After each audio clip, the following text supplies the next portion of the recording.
চাষি ভাই, এখানে দেখুন ওল কিভাবে সংগ্রহ করা হয়। এখানে দেখুন ওলটা কিভাবে সংগ্রহ করা হচ্ছে। চারিকোণের মাটিটাকে প্রথমে সরিয়ে নেওয়া হচ্ছে, গাছগুলোকে পরিষ্কার করে কেটে দেওয়া হয়েছে। কেটে দেওয়ার পরে চারিকোণের মাটিটাকে সরিয়ে নিয়ে সেই মাটি থেকে এবার আমরা ওলটাকে ওঠাবো।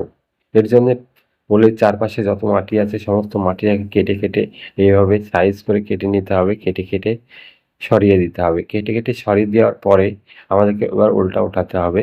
ওলটা ওঠানোর জন্য কি করা হচ্ছে দেখুন, এই যে চারিকোলে আবার ওলের তলার দিকে কোপ দেওয়া হচ্ছে। তলার থেকে কোপ দিয়ে এবার ওলটাকে ওঠানো হবে। যেহেতু এটা বড় ওল সেই জন্য এত সময় লাগছে, তা না হলে এতটা সময় লাগতো না। এই যে এবার ওলটাকে উঠিয়ে নেওয়া হলো।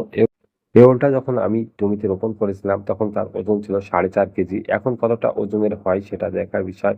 এবার ওলটাকে উঠিয়ে নেওয়া হলো। উঠিয়ে নিয়ে চারিকোলটাকে পরিষ্কার করে দেওয়া হচ্ছে। মাটিটাকে ভালো করে পরিষ্কার করে দিচ্ছে দেখুন। এবার এটাকে শিকড়গুলোকে কেটে দিতে হবে, কেটে পরিষ্কার করতে হবে। এবার কি করা হচ্ছে দেখুন, আমি আপনাকে দেখাচ্ছি।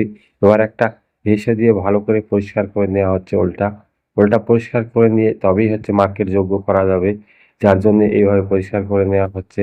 এবার চারিকোল পরিষ্কার করে এই ওলটার ওজন করে দেখবো আমরা কতটা হচ্ছে সেটা। ওলটার সাইজটা দেখুন কত বড় হয়েছে। দেখুন এখানে কিভাবে ভালো করে পরিষ্কার করা হচ্ছে, সুন্দরভাবে পরিষ্কার করে নেওয়া হচ্ছে।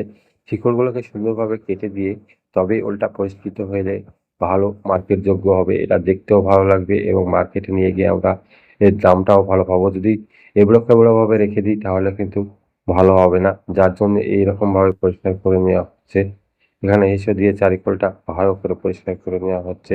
পরিষ্কার করে নেওয়ার পরে এবার আমাদের কাজ হচ্ছে এটার যে সামনেকার অংশটা থাকে সেই সামনেকার অংশটাকে হেসে দিয়ে ভালো করে কেটে দেওয়া। যেই জায়গাটা গাছ থাকে সেই জায়গাটাকে দেখুন এবার এটাকে পরিষ্কার করে দেওয়া হচ্ছে। আপনারা ভালোভাবে দেখতে পাচ্ছেন কিভাবে পরিষ্কার করা হচ্ছে। আপনারাও আপনাদের ওলকে এইভাবে পরিষ্কার করে নেবেন।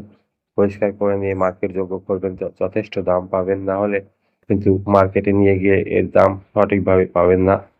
এবার ওলটাকে ঘুরিয়ে ফিরিয়ে ভালো করে পরিষ্কার করে নেওয়া হচ্ছে। ভালো করে পরিষ্কার করে দিয়ে দেখাচ্ছি কতটা বড় ওল হয়েছে। তো এই ওলটা আমার জমিতে সবচাইতে ভালো ওল ছিল এবং সবচাইতে বড় ওল ছিল।